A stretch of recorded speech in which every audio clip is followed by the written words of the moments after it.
If you have hit $1 million, there's a 90% chance you're slowly going to go broke doing this. And the scary part is, it is going to feel responsible. Before you touch a single dollar from those $1 million that you just generated, here's the most important rule that nobody's telling you.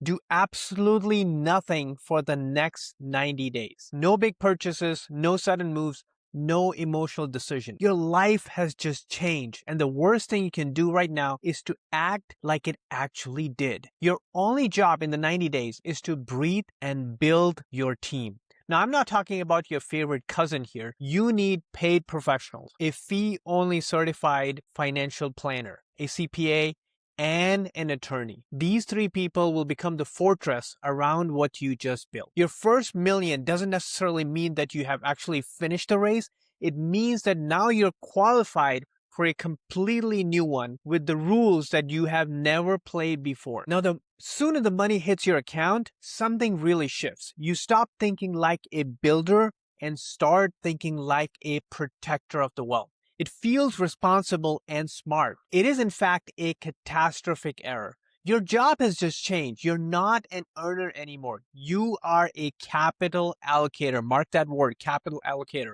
And your new role is to make more money from the money you already have. Playing too safe is going to be a failure at your job. So let's put the number in place. So let's say you park $1 million in a safe, low yield asset earning a generous 3% a year. After 20 years, you're about a 1.8 million. Not bad. Now take that same million and put it in a diversified portfolio at a conservative 8% annual return, well below the S&P 500 historical average. And after 20 years, you're going to be sitting on nearly $4.7 million. That's the difference between a comfortable retirement and a generational wealth. So where do people run when they get scared? Cash, of course. High yield savings accounts, CDs, Ds, government bonds. Now, don't get me wrong, these things have a place, but when they become the core of your strategy, you're building your financial house of straw. Inflation is not going to send you a warning. At just a 3% inflation rate a year, it is going to cost you about 25% over the course of the decade. Your bank statement is still going to read the $1 million, but it only buys $750,000 worth of what you buy today. High yield savings accounts are also paying about 5% right now, but that's a short-term window, not a long-term strategy. I mean, if you want to park it there for like 6 months, that's fine.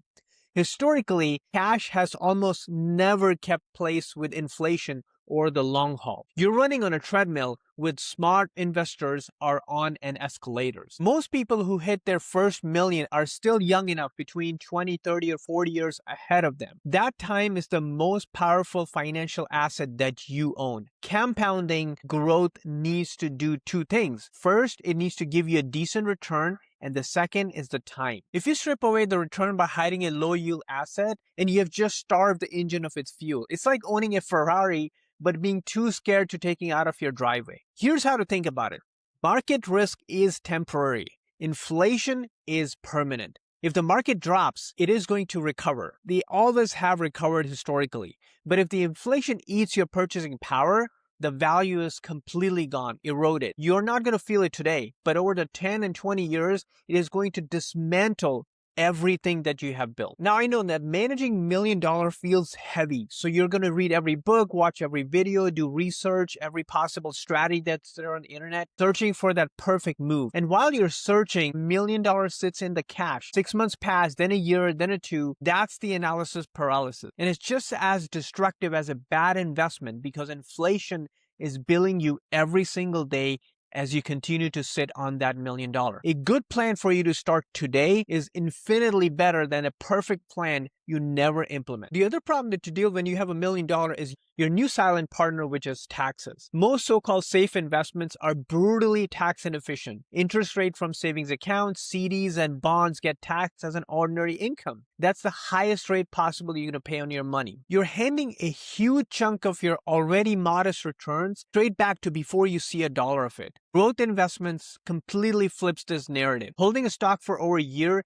and your gains are taxed as a long-term capital gain. which is a significant lower tax bracket. They're in tax advantage account like Roth IRAs and strategies like tax loss harvesting. You're going to keep far more of what you have already earned. The old 60-40 portfolio is completely outdated. Now, here's a framework that actually works in today's environment. Start by eliminating high interest debt, roughly 20 to 30% of your capital if that's relevant to you. Keep 10 to 20% in cash for stability and liquidity. Put 50% into your core investment system, like maxing out your 401k with your employer so you can put in RRA or low-cost index ETFs. Allocate 5 to 10% to asymmetric upside, like an AI or an energy play. And invest the 5 to 10% directly into yourself, specifically in tools and skills that increase your earning power, like learning AI. Remember this, your first million is not the finish line. It is where the real game begins. The biggest threat to your wealth is not the market crash. It is playing too safe too early and watching the inflation slightly drain everything while you feel protected. Do not make that mistake.